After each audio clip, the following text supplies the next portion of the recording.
Welcome to this class of zoology. So in the last class, we have discussed about MTP and STP.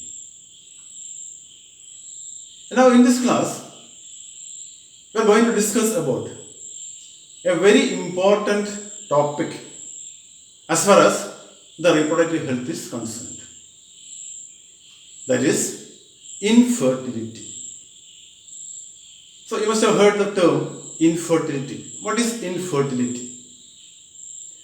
Infertility means the inability to produce children. It is the inability to produce children. So infertility is actually a serious problem all over the world. So there are so many infertile people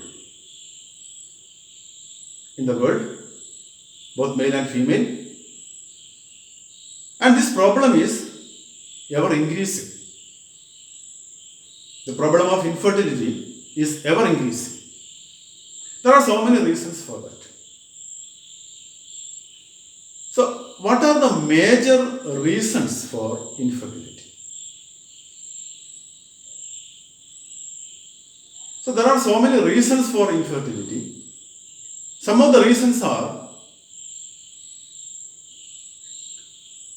physical. One reason for infertility is physical. And another one is congenital. In some cases, infertility may be due to diseases. And in some cases, it may be due to drug addiction. Not only drug addiction, certain drugs that we use for certain diseases also make the individual infertile. And there are immunological reasons and of course psychological reasons. Let us discuss all these things.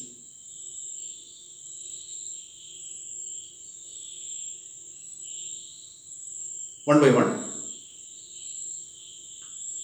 What do we mean by physical reason? What would be the physical reasons for infertility? So, it could be a failure in the functioning of the reproductive system of the male or the female. A male fails to produce viable sperms in adequate number. And another problem associated with the male is erectile dysfunction. That means the man fails to get his penis erected for coitus. We have already seen that an erected penis only can participate in the act of coitus. So due to some reasons, the male fails to get his penis erected for coitus. So that is that may be due to physiological or psychological problems. Now in the case of male, in the case of female, the physiological reason may be imbalance in the menstrual cycle, failure to produce ovum, failure to release the ovum, or failure of implantation, or failure in sustaining the pregnancy throughout the gestation period. So many problems are there. As far as the female is concerned, lots of problems are there which may lead to infertility. Okay. Now next one is congenital. What will be congenital reason? Congenital means the infertility is inborn. So by birth, he has acquired certain problems with his reproductive system, or reproductive system, which is anatomically or physiologically, that he has acquired from the older generation, and that is genetically transferred to him. probably there is no treatment for that. The next one is diseases. Certain diseases can lead to infertility. We are not going to discuss all those things in detail. Then drugs, as I told you already, maybe drug addiction or drugs used to cure certain diseases also by its side effect can lead to infertility. Then it can be immunological reasons. So sometimes our immune system may work in the wrong way around. So that may lead to infertility. So due to immunological problems, some other disease also may occur, some other problems also may occur in our body. Infertility can also be one such thing due to the wrong action of our immune system. Then another one is psychological. Certain psychological reasons can also lead to infertility, especially, as I told you already, in the case of male, that may lead to erectile problems. Okay. Now, in India, if a couple fails to produce children, usually the females are blamed. So that is due to ignorance, we know that. Because the female can be infertile and the male can also be infertile. Now, all over the world, in India too, even in our states too, in our state also, infertility clinics are there. Infertility clinics. So as infertility is increasing, the number of infertile people are increasing at an alarming rate. Infertility clinics are also, the number of infertility clinics are also getting increased. So what do they do? In these infertility clinics, what do they do? With the help of an expert, doctor, an infertility expert, by using certain technologies, by using certain techniques, an infertile couple can have children. So such clinics are called infertility clinics. And producing children with the help of an infertility expert, with the help of medical science, with the help of technologies, is called assisted reproductive technology. In short, it is called ART, A-R-T, assisted reproductive technology. That means the couple is assisted by an expert for having a child. That is why it is called assisted reproductive technology or ART. Okay. Now, the ART, the technology under ART or assisted reproductive technology can be mainly classified into, or can be studied under two heads.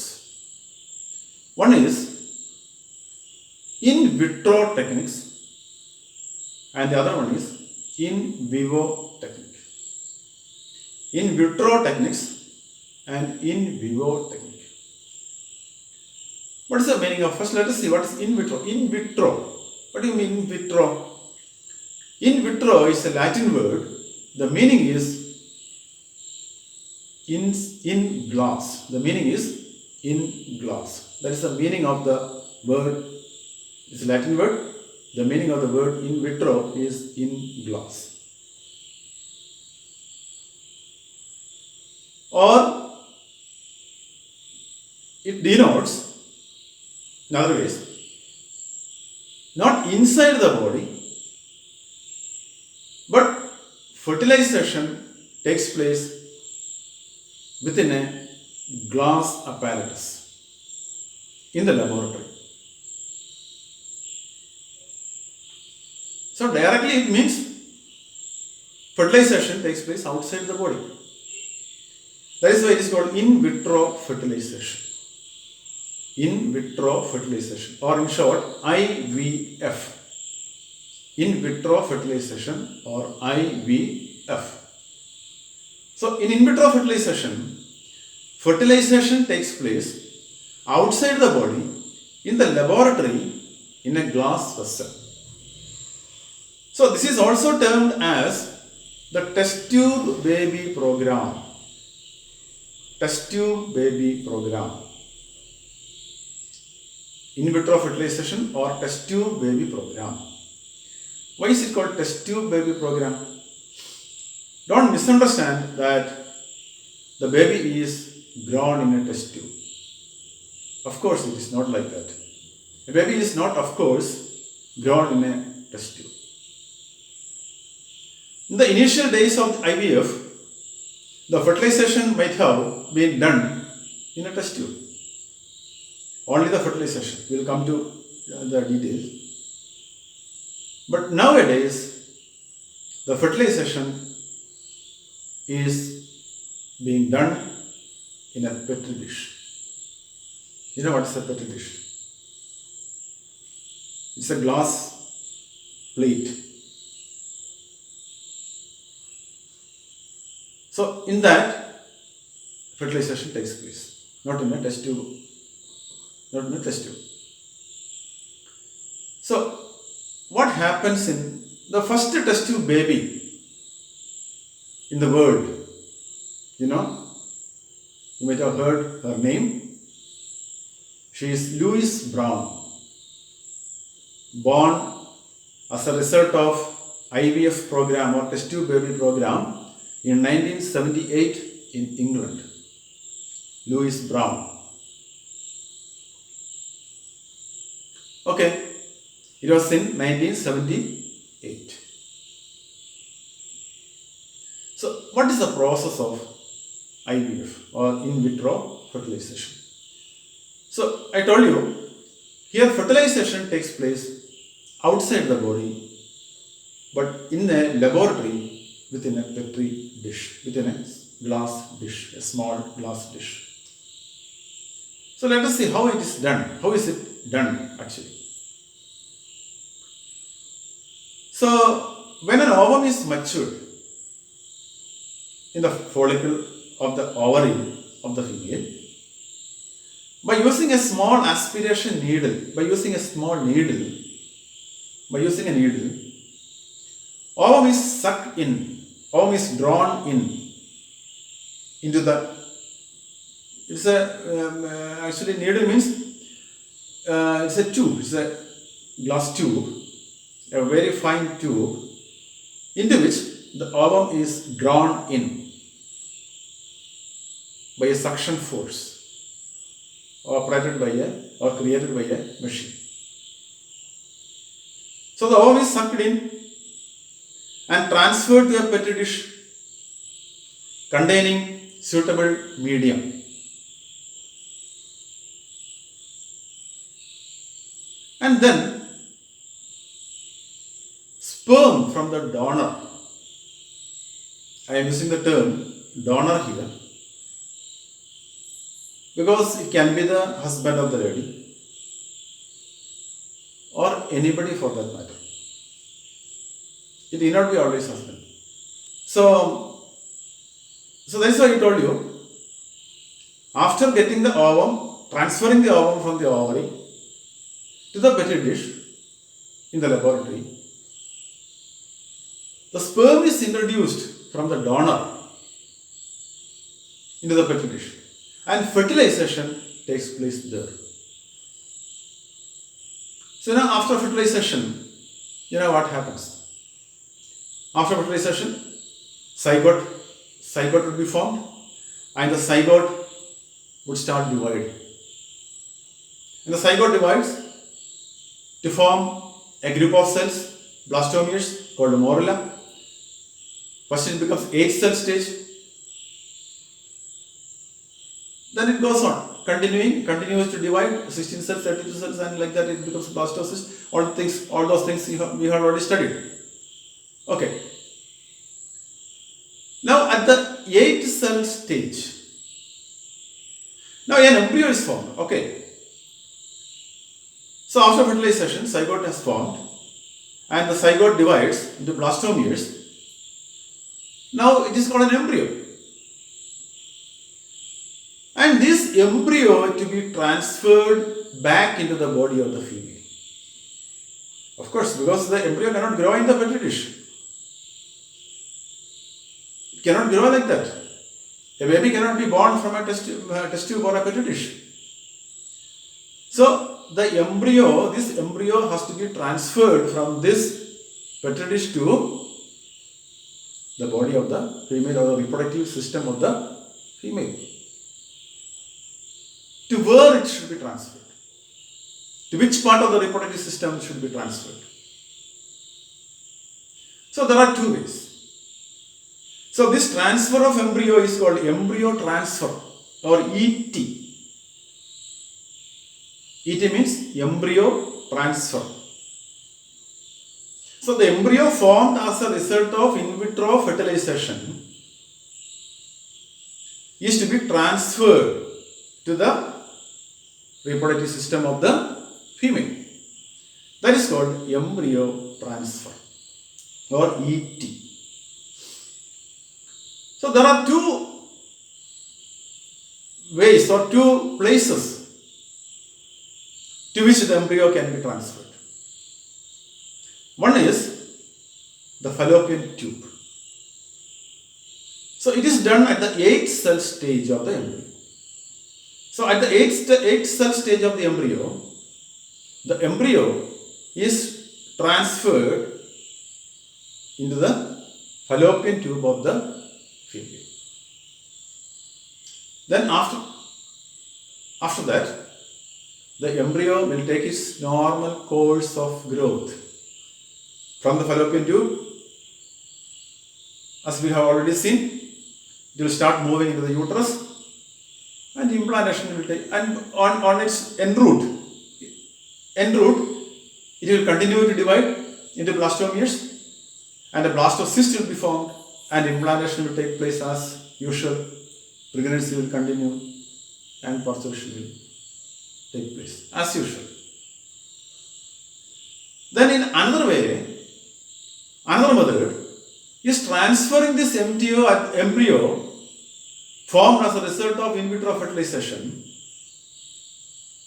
at the blastocyst stage into the uterus of the female. So immediately implantation will take place. So you know that implantation takes place at the blastocyst stage. Okay, the first one is called, that means transfer of embryo to the fallopian tube at the 8th cell stage is called SIFT. Z-I-F-T, SIFT. SIFT, the full form of SIFT is zygote intra-fallopian transfer. Zygote intra-fallopian transfer. Even though it is called zygote intra-fallopian transfer, it is actually transferred in the 8th cell stage. Okay, that is SIFT, Z-I-F-T, that is zygote intra-fallopian transfer. Okay, the next one is, that is transferring the blastocyst stage, embryo at the blastocyst stage into the uterus directly, is called IUT, intrauterine transfer. That is called intrauterine transfer. This is at the blastocyst stage. And immediately after the transfer, implantation would take place. Okay. So, now associated with the IVF, in vitro fertilization, one more technique is also done sometimes. That is ICSI, intracytoplasmic sperm injection. Intracytoplasmic sperm injection. Let us see what is that. In certain cases, intracytoplasmic sperm injection should be done. That means a sperm is collected into a fine tube, a fine thin tube,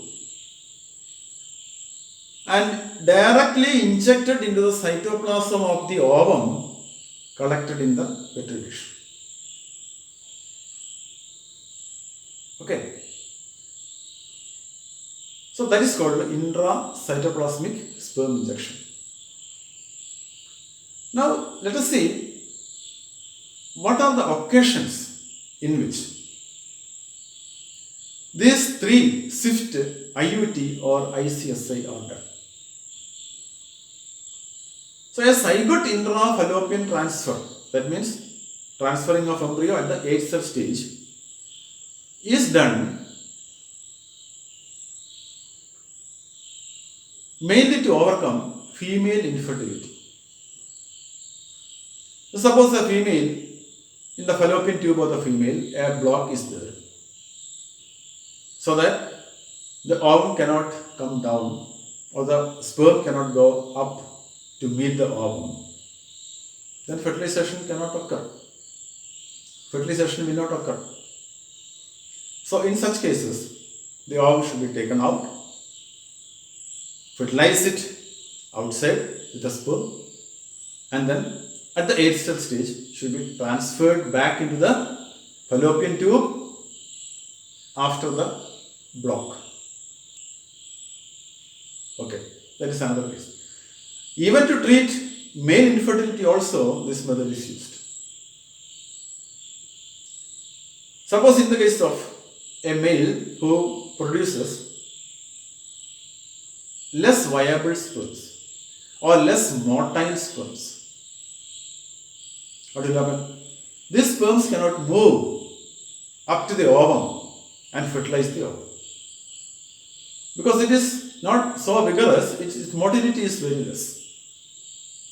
So in such cases also, ovum is taken out into a petri dish, sperms are introduced into the petri dish so that the sperms need not have to move a long distance.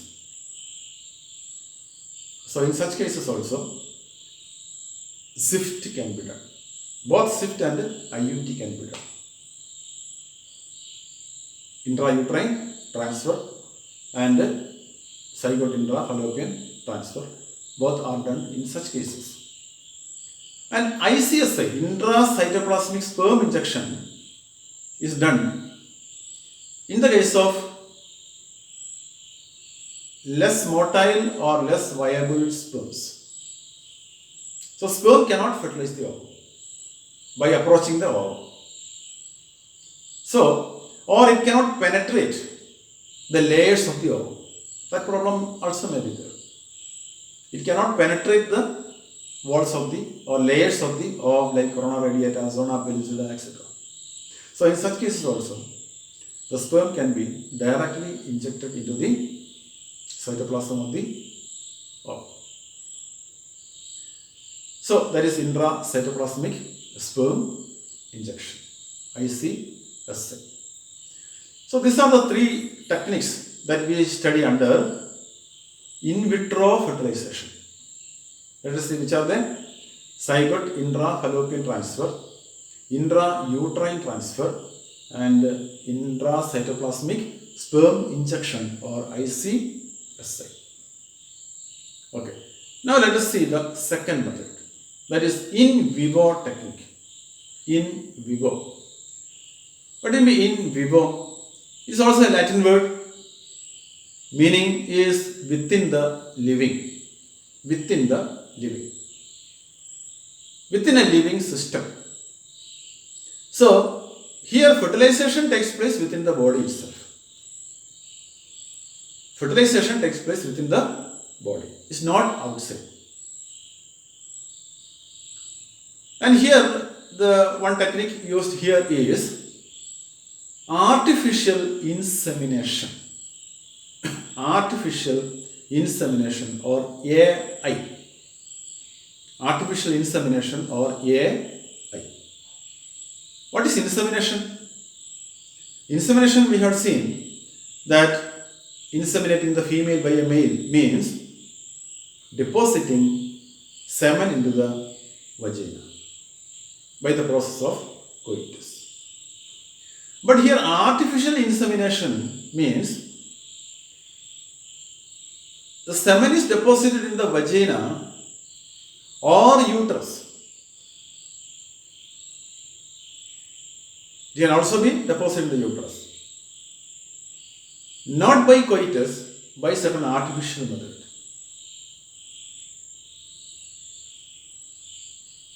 That means the semen of the partner, semen of the male is collected. And then it is simply injected into the vagina or uterus. And other process of the reproduction will take place as usual.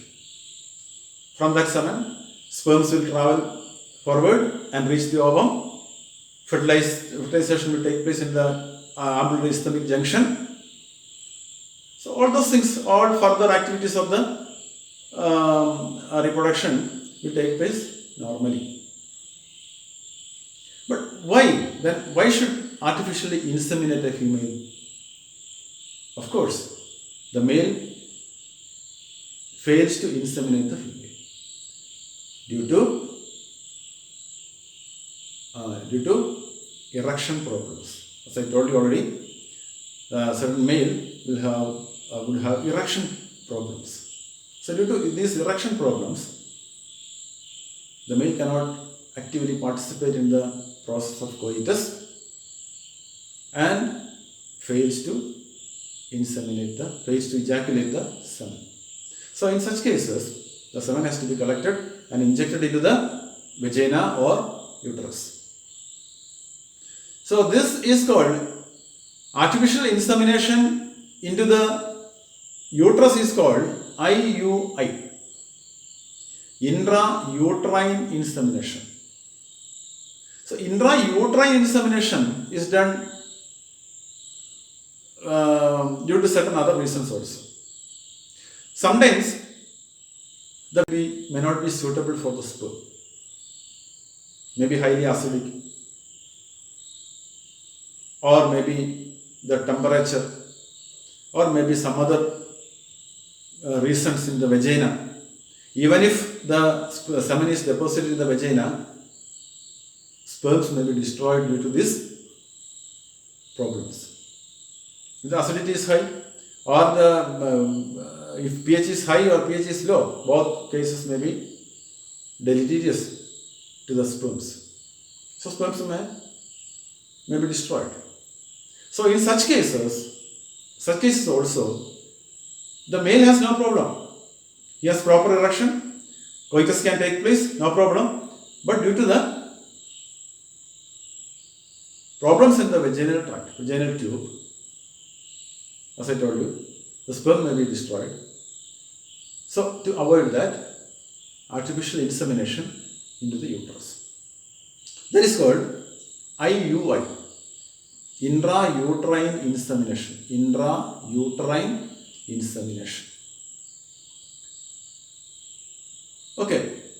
Then the next one is gamete intrafallopian transfer. That is called GIFT. Gamete intrafallopian transfer. GIFT. Gamete intrafallopian transfer. So in this case, the gamete, either ovum or sperm, would be collected from a donor and transferred into the fallopian tube. Of course, into the ambulatory ischemic junction. And fertilization naturally will take place there, inside the body. So why should the gamete be collected from a donor? Why should ovum be collected in this of a female? Suppose the female fails to produce ovum, viable ovum. So in such cases, she has to go for a donor. A donor has to give her the ovum, and this ovum is collected from the donor and transferred to the fallopian tube, probably in the umbilical isthmic junction, where fertilization can take place. And her uterus and other parts of the reproductive system are normal, so after fertilization, the pregnancy will go on normally.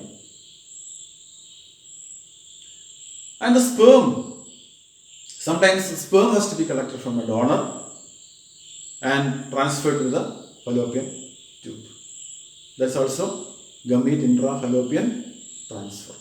Gamete intra-fallopian transfer. Then, so all these techniques that we have discussed here are costly. So these techniques need high precision and sophisticated instruments. So of course, naturally, these techniques are costly and it cannot be afforded by all people. Such problems are there. And the number of clinics are also a few. Less in our country, in our state. So, it is not affordable to everyone because of these reasons. Everyone cannot go for this. And another thing is that we know that in our country there are so many poor children, destitute children, orphans. And if one wants to enjoy the parenthood, the couple can